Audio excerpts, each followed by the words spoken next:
काफ़ी पेशेंट्स को मैं रोज़ाना देखता हूँ। पाइल्स, फिशर, फिशुला के काफ़ी पेशेंट्स मेरे पास रोज़ आते हैं। वो ठीक होते हैं होम्योपैथिक दवाई से। काफ़ी लोगों को बिना ऑपरेशन के भी मैंने ठीक किया है। लेकिन जब मलद्वार से खून आने लगता है तो पेशेंट मेरे पास जब आते हैं तो वो क्या कहते हैं, डॉक्टर साहब लैट्रिन की जगह से खून निकल रहा है, जल्दी से कुछ दवाई दीजिए और ये खून आना बंद कर दीजिए। लेकिन याद रखिए, मलद्वार से खून आना ये कोई बीमारी नहीं है, बल्कि एक बीमारी का लक्षण है।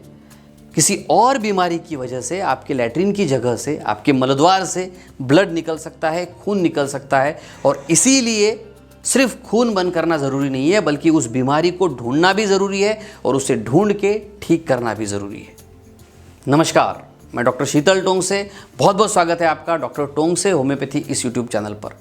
अगर आपको भी मलद्वार से खून आने की शिकायत है, आपकी लैट्रिन की जगह से खून निकल रहा है, तो सिर्फ इस खून आने को बंद करना ज़रूरी नहीं है, काफ़ी नहीं है।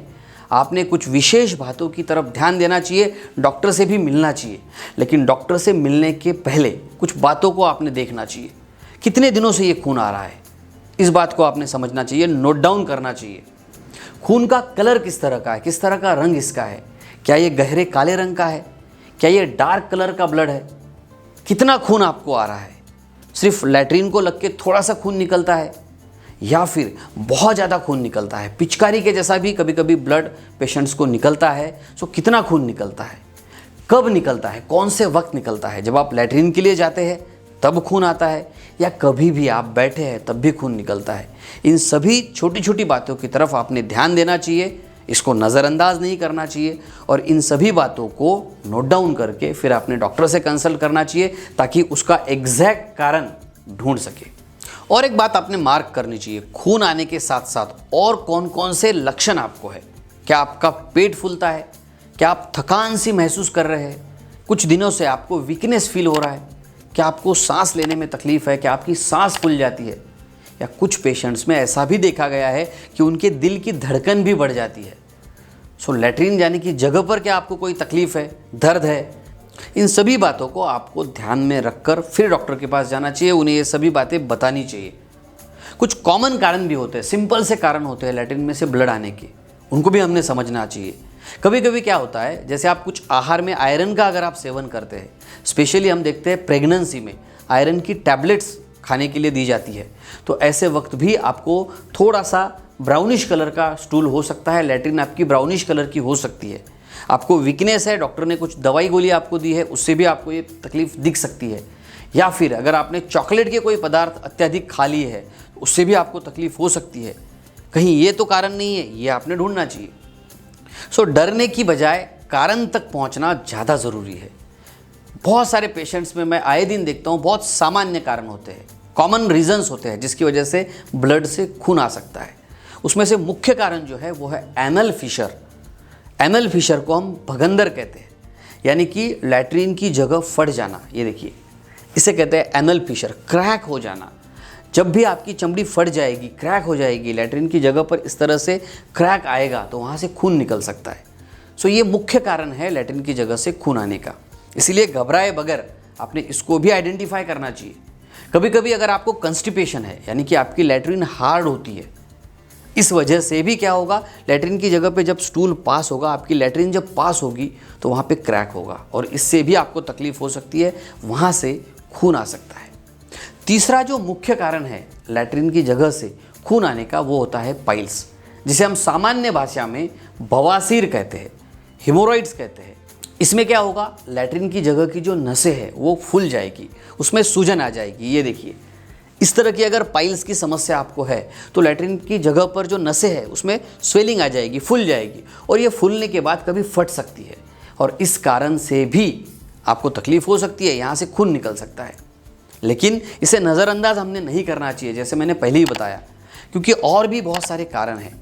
अगर आपको पाइल्स की शिकायत है तो आप पाइल्स का इलाज करेंगे, ये खून आना रुक जाएगा।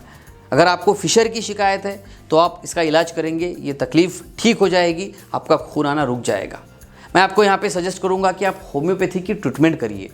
होम्योपैथी से जड़ से ये बीमारियाँ ठीक हो जाती है, पाइल्स, फिशर पूरी तरह से ठीक हो जाते हैं।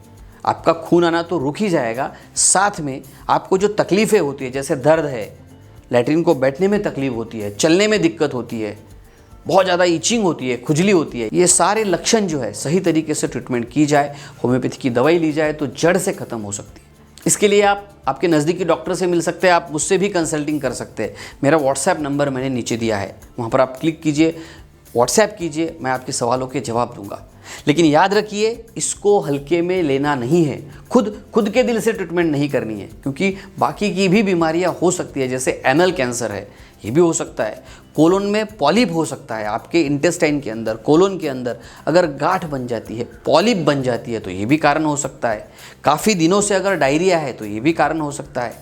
तो इस्चेमिक कोलाइटिस में भी आपके लैट्रिन की जगह से खून आ सकता है। कभी कभी प्रोक्टाइटिस जिसे हम कहते हैं, यानी कि inflammation of the lining of the rectum, आपके रेक्टम की जो जगह है, लैट्रिन की जो जगह है अंदर की, उसमें अगर सूजन आ जाए तो इससे भी ब्लड निकल सकता है। इसीलिए इसका निदान बहुत ज़रूरी है। कभी कभी स्यूडो मेम्ब्रेनस कोलाइटिस नाम की बीमारी होती है, या फिर अगर रेडिएशनल कोई ट्रीटमेंट या थेरेपी आप ले रहे हैं तो ये तकलीफ हो सकती है। रेक्टल कैंसर हो सकता है, सॉलिटरी रेक्टल अल्सर हो सकता है, रेक्टम के अंदर अगर अल्सर हो जाए या फिर अल्सरेटिव कोलाइटिस हो जाए, ऐसे कंडीशन में भी आपको खून निकलने की शिकायत हो सकती है। अब क्या करना चाहिए ऐसे इसमें आपने? क्या आपने घरेलू उपाय करने चाहिए? क्या आपने यूट्यूब पे देख के, इंटरनेट पे ढूंढ के कोई दवाई ले लेनी चाहिए? नहीं, मैं आपको सजेस्ट करूंगा आपने ऐसे कंडीशन में डॉक्टरों को दिखाना चाहिए। ज़्यादातर केसेस में ये फिशर की वजह से ही होता है या बवासीर की वजह से ही होता है, लेकिन सही डॉक्टर को दिखा के जांच करा के इसकी पुष्टि कराना बहुत ज़्यादा ज़रूरी होता है। सो घबराना नहीं है, बिल्कुल भी घबराना नहीं है, बल्कि डॉक्टर के पास जाके पुष्टि करानी है, कन्फर्म डायग्नोसिस कराना है, निदान करवा के लेना है और फिर जो बीमारी है उसकी ट्रीटमेंट करनी है। ज़्यादातर केसेस में ये पूरी तरह से ठीक हो जाता है। सो घरेलू उपाय बिल्कुल नहीं, डॉक्टर को दिखाए, जांच कराए और उसकी ट्रीटमेंट कराए, ताकि आप पूरी तरह से स्वस्थ हो सके। आशा करता हूँ ये वीडियो आपको ज़रूर पसंद आया होगा। अपने दोस्तों तक भी इसे ज़रूर शेयर करें। सो हंसते रहे, मुस्कुराते रहे। धन्यवाद।